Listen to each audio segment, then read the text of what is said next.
वर्गान कहने से षोडश वर्ग, अथवा यहाँ कहा जा रहा है त्रयोदश। त्रयोदश मतलब 13, 13। वर्गान योजयतु, योजयतु मतलब जोड़ दो। क्या क्या जोड़ना है वर्गों में? ना सुहृत स्वर्क्षो उच्च भेषु क्रमात्। सुहृत मतलब स्व मित्र राशि। प्रत्येक ग्रहों की नैसर्गिक मित्र हम लोग विचार किए हैं।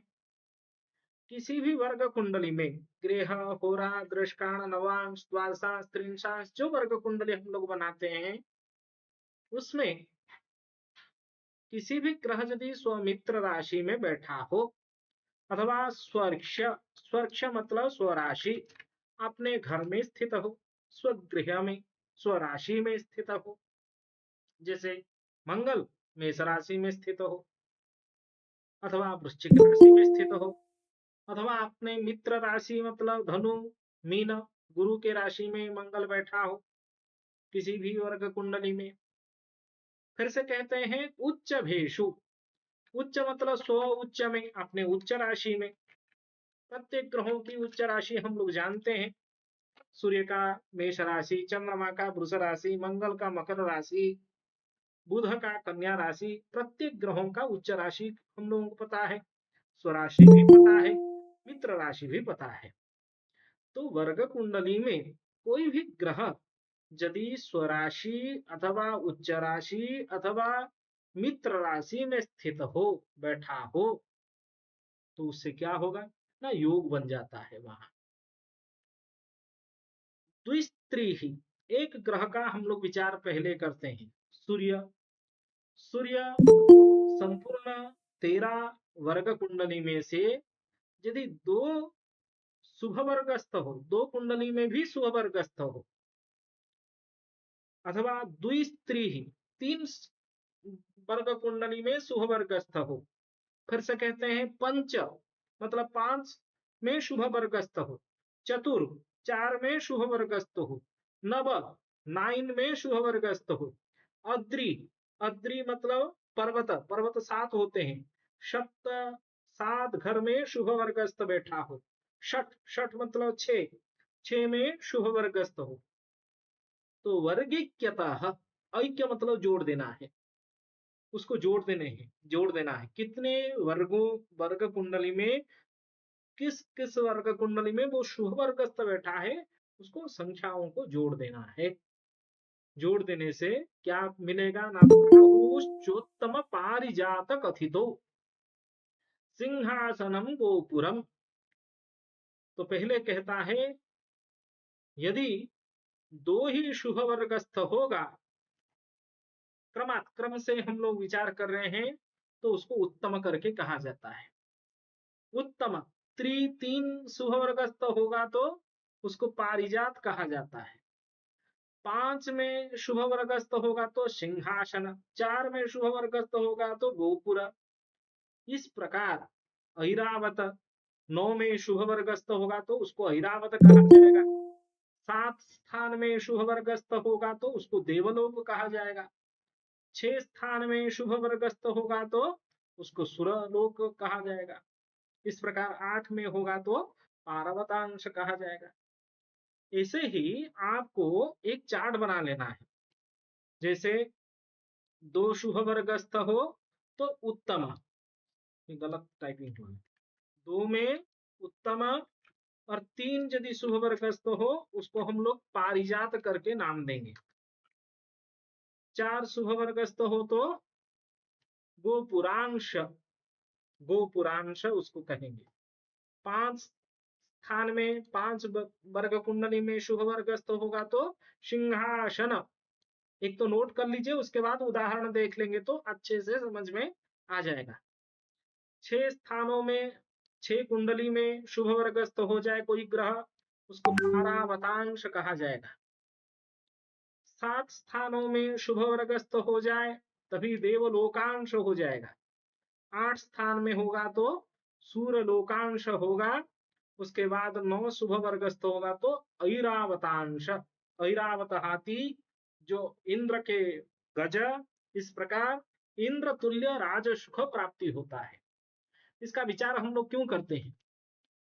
क्या कारण क्या है?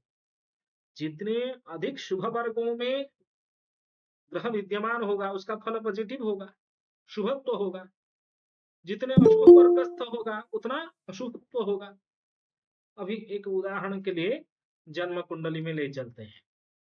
आपके सामने 16 दिसंबर 1984 का कुंडली है और 6:35 AM का ये कुंडली है और प्लेस ऑफ बर्थ मुंबई है। Date of birth, time of birth, place of birth के अनुसार हम लोग जन्म कुंडली बना लेते हैं। गणितीय विधि से साधन करते हैं तब जाके हमारे पास एक जन्म कुंडली प्राप्त होता है। जन्म कुंडली में तो हम लोग टीवी चैनल वाले नहीं हैं, इसलिए केवल लग्न कुंडली को देख के फलादेश नहीं करेंगे, क्योंकि लगभग आपने तुरंत फलादेश करके पैसा उपार्जन करने के लिए आजकल लोग केवल जन्म कुंडली को देख के ही तुरंत फटाफट फटाफट फलादेश करने लग जाते हैं। लेकिन हम लोगों को क्या करना है? प्रत्येक बिंदुओं को देखना है। सारे शास्त्र में जितनी वर्ग कुंडली कहा जाता है उसको सबको एक बार अनुशीलन करना है, ध्यान पूर्वक देखना है। इसमें एक वर्ग कुंडलियां करके विचार है, उसको क्लिक करेंगे। यहाँ आपके सामने दो कुंडली निश्चित रूप में पहले ही शुरुआत में प्राप्त होगा। एक जन्मांग चक्र जन्म कुंडली और दूसरा नवांश कुंडली। पहले इसमें देख लेते हैं कौन कौन शुभ वर्गस्थ है। जन्म कुंडली में तो देखें मंगल बैठा है मकर राशि में, मकर राशि में बैठा है ना? तो मकर राशि मंगल का स्वराशि है, मंगल उच्च राशि है, तो मंगल उच्च राशि में बैठा है, तो ये तो एक शुभ वर्गस्थ हुआ ना। जन्म कुंडली में गृह कुंडली इसको कहा जाता है। इसके बाद बृहस्पति को देखें तो बृहस्पति धनुराशि में स्थित है, धनुराशि का अधिपति गुरु होता है, तो गुरु शुभ वर्गस्थ है। इस प्रकार शनि को हम लोग देखें तो शनि तुला राशि में उच्चस्थ होके बैठा है। तो ये तीनों, शनि उच्चस्थ है, गुरु स्वगृहस्थ है, मंगल उच्च राशि में बैठा है, तो इसको हम लोग क्या कहते हैं ना, यह तीनों ग्रह शुभ वर्गस्थ स्थित है। नवांश कुंडली में कौन से ग्रह शुभ वर्गस्थ है उसका विचार करें तो यहाँ पहले शुक्र ही हमारे नजर में आ जाता है। शुक्र वृष राशि में स्थित है और वृष राशि शुक्र का स्वराशि है, तभी शुक्र स्वराशि में बैठने के कारण शुभ वर्गस्थ है। नवांश में शुभ वर्गस्थ शुक्र है। और कोई बैठा है क्या? जैसे बृहस्पति मंगल के घर में बैठा है, मतलब मित्र घर में बैठा है। शनि बुध के घर में बैठा है, मतलब अपने किस में बैठा है? मित्र के घर में बैठा है। बुध उसका मित्र होता है शनि का। सूर्य मेष राशि में उच्चस्थ होता है, सूर्य मेष राशि में नवमांश कुंडली में स्थित है, तो सूर्य उच्चस्थ है, शुभ वर्गस्थ है। इस प्रकार एक एक करके हम लोग कुंडली देख सकते हैं। दृष्टान कुंडली को देखें तो दृष्टान कुंडली में यहाँ सूर्य धनु राशि में मित्र राशि में स्थित है, बृहस्पति सिंह राशि में अपने मित्र राशि में स्थित है, शुक्र वृष राशि में अपने स्वराशि में स्थित है, शनि मिथुन राशि में अपने मित्र राशि में स्थित है। इस प्रकार शनि गुरु सूर्य ये तीनों मित्र के राशि में, मतलब शुभ वर्गस्थ है। शुक्र वृषभ राशि में तो स्वगृह में अपने शुभ वर्गस्थ है। इसको एक एक करके 16 कुंडलियों को एक साथ हम लोग एक साथ जोड़ के देख सकते हैं। यहाँ शुभ अशुभ स्थिति करके एक चार्ट आपको प्राप्त होता है। इसमें फ्रेंड्स जो मित्र वर्ग उसको शुभत्व के रूप में इस सॉफ्टवेयर में गिनती नहीं किया गया है, केवल स्वराशि एवं उच्च राशि को गिनती में लिया गया है। इसी के हिसाब से हम लोग चिंतन करें तो यहाँ देखिए जो ग्रीन कलर है वह शुभत्व है और जो रेड कलर है वह अशुभत्व है। इसमें आपको परिष्कार पता चल जाता है। एक लग्न चक्र में जन्म कुंडली में सूर्य अशुभ वर्गस्थ, चंद्रमा अशुभ वर्गस्थ है, बुध अशुभ वर्गस्थ है, शुक्र अशुभ वर्गस्थ है, परंतु मंगल, गुरु, शनि ये तीनों शुभ वर्गस्थ बैठे हुए हैं। होरा कुंडली में धन संपत्ति का हम लोगों को विचार करना है, तो होरा कुंडली में कौन कौन ग्रह पॉजिटिव फल दे रहे हैं, शुभत्व का प्रतीक है धन संपत्ति के लिए। सबसे अधिक पॉजिटिव ग्रह कौन है उसका विचार करें तो सूर्य, चंद्रमा एवं गुरु। दृष्टान कुंडली में कोई नहीं है, केवल शुक्र, और बाकी सब रेड कलर मतलब अशुभत्व का चिन्ह है। चतुर्थांश कुंडली में, क्योंकि यहाँ दृष्टान कुंडली में तो स्व मित्र राशि में ग्रह बैठे हैं, लेकिन ये मित्र राशि को शुभत्व के रूप में ग्रहण नहीं किया गया है। इसमें ये केवल उच्च राशि एवं स्वराशि को ही ग्रहण किया जाता है। चतुर्थांश जो भाग्यवर्धक है, इसमें कोई भी ग्रह शुभत्व नहीं है। दृष्टान कुंडली से भाई बहन का विचार किया जाता है, केवल शुक्र शुभत्व है, बाकी सब अशुभत्व का चिन्ह है। इसीलिए इसके भाई बंधु व भातृ विवाद होने की संभावना होगा। भातृ इसको परस्पर में सपोर्ट नहीं मिलेगी, भातृ विवाद हो सकता है, होने की संभावनाएं हैं। भाग्य में बार बार भाग्य में बाधा, धार्मिक प्रवृत्ति में बाधा, भाग्य में बाधा, चतुर्थांश कुंडली से हम लोगों को पता चलता है। सप्तमांश संतान के लिए, संतान सुख के लिए सुख कारक ग्रह मंगल एवं शुक्र, और बाकी सब अशुभत्व है। इस प्रकार जीवन साथी के लिए जो नवांश कुंडली का विचार करते हैं, वहां सूर्य एवं शुक्र दो शुभ वर्गस्थ है। एक साथ यदि हम लोग चार्ट लिख देते हैं, तभी हम लोगों को पता चल जाता है तो कौन शुभत्व है और कौन से ग्रह किस क्षेत्र में सपोर्टिंग दे रहे हैं। जैसे कार्य क्षेत्र में एक तो भाग्य में बाधा, दूसरा कार्य क्षेत्र में बाधा, क्योंकि कार्य क्षेत्र में सभी अशुभ वर्गस्थ है सभी ग्रह। तो भाग्य एवं कार्य क्षेत्र इसमें बार बार चेंजेस होने की संभावना हो सकता है। बार बार चेंज होने के कारण किसी गलत काम करके धन उपार्जन, क्योंकि पापक ग्रह यदि अशुभ वर्गस्थ हो जाते हैं, यदि जन्म कुंडली में कई सारे राजयोग प्राप्त होता है, व्यक्ति कुछ गलत काम करके भी क्या करता है, धन उपार्जन करता है। इस प्रकार की हम लोगों को एक आइडिया लग जाता है देख के ही वर्ग कुंडली को। द्वादशांश कुंडली माता पिता के लिए हम लोग देख रहे हैं, वहां बुध ही शुभ वर्गस्थ है अकेला। षोडशांश वाहन विचार करना है, वाहन विचार में इतना वाहन का सपोर्ट नहीं मिलेगा, बार बार एक्सीडेंट होने की संभावना है, केवल गुरु के दशा अंतर दशा प्रत्यंतर दशा के समय में, क्योंकि गुरु अकेला वाहन व षोडशांश कुंडली में शुभ वर्गस्थ जो ग्रीन दिखा रहा है शुभ वर्गस्थ गुरु ही है। आप षोडशांश कुंडली यहीं पे देखेंगे तो आपको पता चल जाएगा। बृहस्पति देखिए, धनु राशि में बृहस्पति बैठा है, और बाकी कोई भी ग्रह, मंगल नीचस्थ है, शनि शत्रु क्षेत्रस्थ है, बुध मित्र क्षेत्रस्थ है, मित्र को यहाँ शुभत्व के रूप में ग्रहण नहीं किया जा रहा है, शुक्र शत्रु क्षेत्रस्थ है, सूर्य भले ही मित्र क्षेत्रस्थ है, परंतु मित्र को गिनती नहीं किया जा रहा है, केवल बृहस्पति धनु राशि में स्वगृहस्थ होने के कारण षोडशांश जो वाहन का विचार करते हैं उसमें गुरु ही शुभत्व है।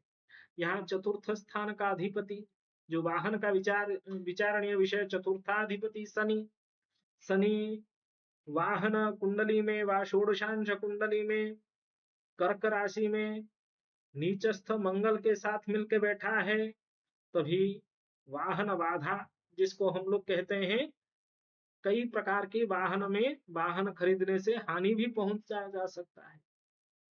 हानि मतलब किसी प्रकार की एक्सीडेंट व विपत्ति आने की संभावना होती है।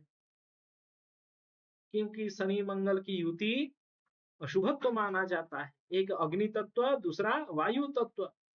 अग्नि को वायु हमेशा अधिक प्रेरित करता है जलने के लिए, इसीलिए मंगल शनि की जो युति है अशुभ योग बनाता है। एवं मंगल चतुर्थेश है। वृश्चिक लग्न की कुंडली में चतुर्थ भाव का अधिपति मंगल यदि अशुभ वर्गस्थ हो, चतुर्थाधिपति शनि, एवं चतुर्थ भाव का जो कारक ग्रह उसको भी देखना चाहिए। चतुर्थ भाव का कारक ग्रह बुध एवं चंद्रमा। चंद्रमा गुरु के षोडशांश में एवं बुध शुक्र के षोडशांश में, तो दोनों मित्र गृहस्थ है, इसलिए वाहन खरीदा जा सकता है, लेकिन वाहन खरीदने के बाद भी आकस्मिक विपत्ति आने की संभावना होती है। एक ही षोडशांश कुंडली में शुभ वर्गस्थ है गुरु, तभी गुरु के दशा अंतरदशा में हम लोग वाहन लेने के लिए उसको आदेश दे सकते हैं। जैसे वर्तमान गुरु महादशा चल रहा है, बुध अंतरदशा चल रहा है, बुध प्रत्यंतर दशा, तो ये 2028 तक बुध की अंतरदशा चलेगी, तो इस समय में वाहन खरीदने के लिए हम लोग आदेश दे सकते हैं। इसी प्रकार वर्ग कुंडलियों को शुभत्व अशुभत्व के लिए यहाँ पूरा एक चार्ट दे देता है। लास्ट में कौन ग्रह, जैसे सूर्य 7 वर्गों में शुभ वर्गस्थ है, इसमें मित्र को गिनती नहीं किया जाता है। 7 वर्ग मतलब ये जितने होरा दृष्टा नवांश द्वादशांश त्रिंशांश करके सभी शुभ वर्गों में से, वर्ग कुंडली में से केवल 7 वर्गों में शुभत्व है और बाकी 9 में अशुभत्व है। तो शुभत्व 7 होने से अभी हम लोग विचार किए क्या, यदि 7 शुभ वर्गों में स्थित होगा उसको देवलोकांश कहा जाएगा। तो सूर्य देवलोकांश से युक्त है। देवलोकांश होने से देवलोक में जैसे देवताओं का प्रभाव रहता है, जैसे राजत्व का सुख अनुभव करते हैं, वैसे इस कुंडली में सूर्य की उसी प्रकार के सूर्य के दशा, महादशा, अंतरदशा अथवा प्रत्यंतर दशा जो भी चले, जैसे बृहस्पति का महादशा में सूर्य के अंतरदशा निश्चित रूप में शुभत्व की ओर लेगा। जितना अशुभत्व होगा उतना नेगेटिव फल हम लोग कहेंगे। जैसे यहाँ चंद्रमा मात्र 2 बिंदु में शुभत्व है, चंद्रमा मनकारक ग्रह है, और 14 में अशुभत्व है, तो हम लोग यही से आकलन कर सकते हैं अशुभत्व का संख्या अधिक है, शुभत्व की संख्या कम है। तो चंद्रमा के दशा, अंतरदशा, प्रत्यंतर दशा, निश्चित रूप में चंद्रमा जिस भाव का कारक है व जिस भाव का अधिपति है उसमें हम लोग अशुभत्व का विचार करेंगे। चंद्रमा भाग्याधिपति है, भाग्य में विच्युति होगी, बाधा हो सकती है, बार बार भाग्य उदय होने के समय में ही भाग्य उदय नहीं होगा, कई सारे अकस्मात विपत्ति आने की संभावना हो सकती है। चंद्रमा मन कारक ग्रह, तो मन विचलित होगा ये व्यक्ति का, अथवा मातृ कष्ट प्राप्त होगा क्योंकि चंद्रमा मातृकारक ग्रह है। इस प्रकार फलादेश में वर्ग कुंडली के महत्व जो है वो सबसे अधिक होता है। इसीलिए एक कुंडली को देखने के पहले निश्चित रूप में 100% हमारे लिए एक आवश्यकता बिंदु रहती है, हम लोग शुभ वर्गों को देख लें। जैसे वर्तमान बृहस्पति की महादशा, गुरु की महादशा, गुरु कितने शुभ वर्गस्थ है जन्म कुंडली में, तो 8 की 8 शुभ वर्ग में बैठा है। हम लोग ये फलादेश में अभी पढ़े हैं, यदि 8 शुभ वर्गों में स्थित है तभी सूर्यलोकांश, उसका फल क्या होगा, गुरु सूर्यलोकांश होगा। बुध मात्र 2 शुभ वर्ग में, माने दशाधिपति इस कुंडली में दशाधिपति गुरु है, वर्तमान महादशा चल रहा है गुरु का, गुरु धन भाव का अधिपति है एवं धन भाव में बैठा है, और कर्माधिपति सूर्य के साथ मिलके गुरु बैठा है धन स्थान में, तो कर्म के साथ धन का संबंध हो रहा है। बुध जो कि लाभाधिपति है, अष्टमेश है। मृत्यु एवं लाभ स्थान का अधिपति लग्नस्थ हो जाए, उसके दशा अंतरदशा प्रत्यंतर दशा में निश्चित रूप में महाविपत्ति होती है, परंतु धन संबंधी विपत्ति नहीं। वाद विवाद, धन के कारण जो विवाद होता है, अभी ये जो कुंडली मेरे पास आया हुआ है, इसके भातृ विवाद चल रहा है पैसा को लेके। आजकल तो ज्यादातर लोगों में वही समस्या है, सबसे अधिक धन ही विवाद का कारण हो जाता है। पति पत्नी में धन के कारण विवाद, माता पुत्र में, भ्राता भ्राता में, परस्पर में, मित्र मित्रों में धन के लिए विवाद होती है। और इस कुंडली में बृहस्पति धन भाव का कारक, धन भाव का अधिपति धन भाव में बैठा है, और बैठा किसके साथ? न कर्माधिपति के साथ। और वो बृहस्पति मार्केश है, सबसे अधिक शुभ वर्गस्थ भी है।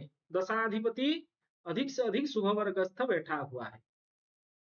और कन्या राशि, जन्म राशि कन्या राशि, क्योंकि चंद्रमा जिस राशि में जन्म राशि में बैठता है वह अपना जन्म राशि है, कन्या राशि है जन्म राशि।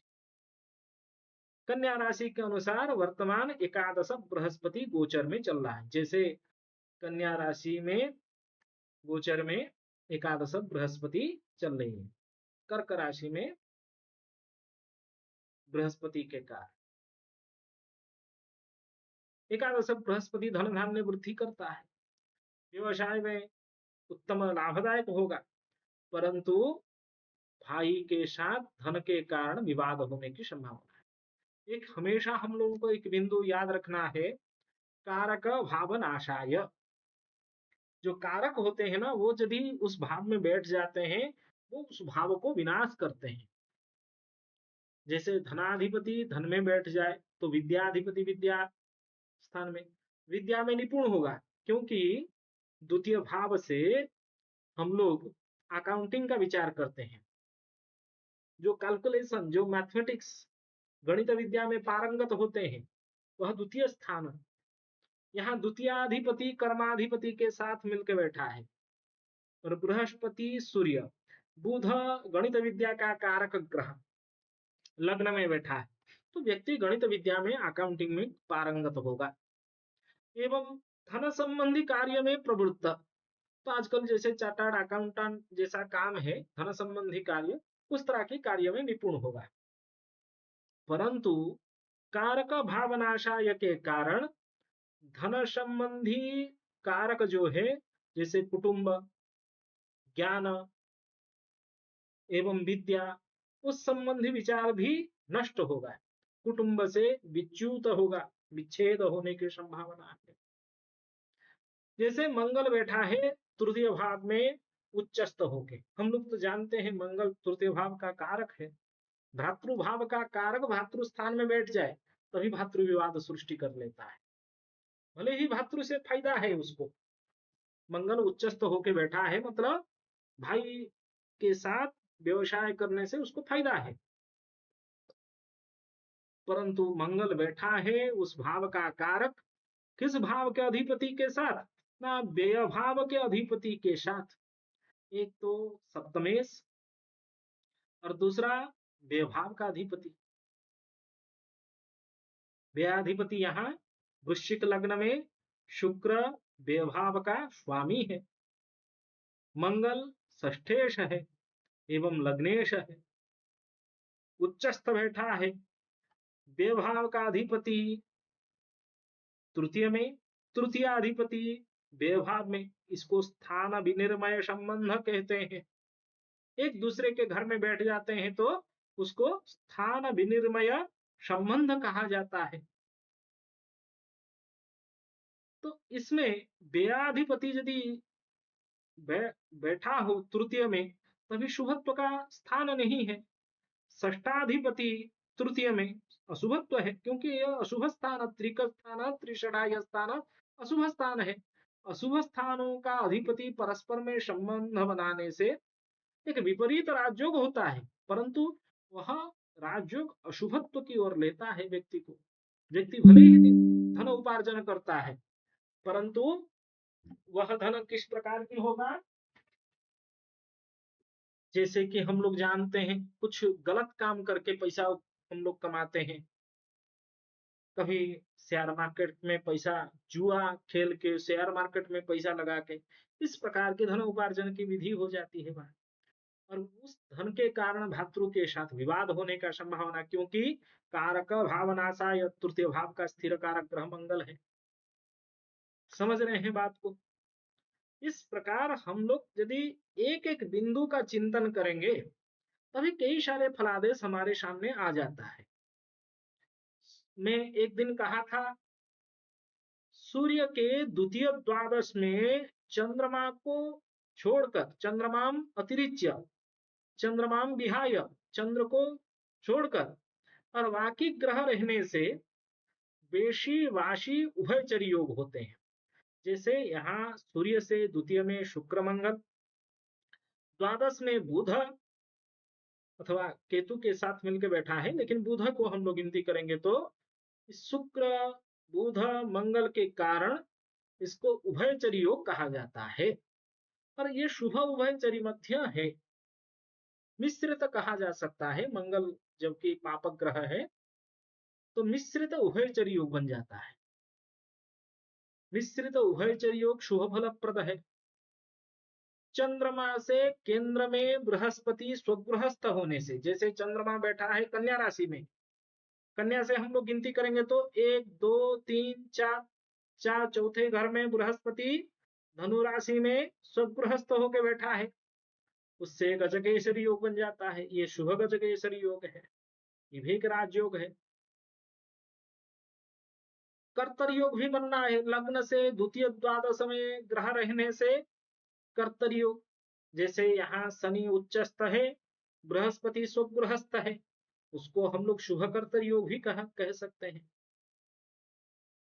ऐसे ही एक एक करके हम लोग कुंडली में जन्म कुंडली, नवमांश कुंडली, दृष्टांश, द्वादशांश, त्रिंशांश सभी वर्ग कुंडली को देख के ही फलादेश कर सकते हैं।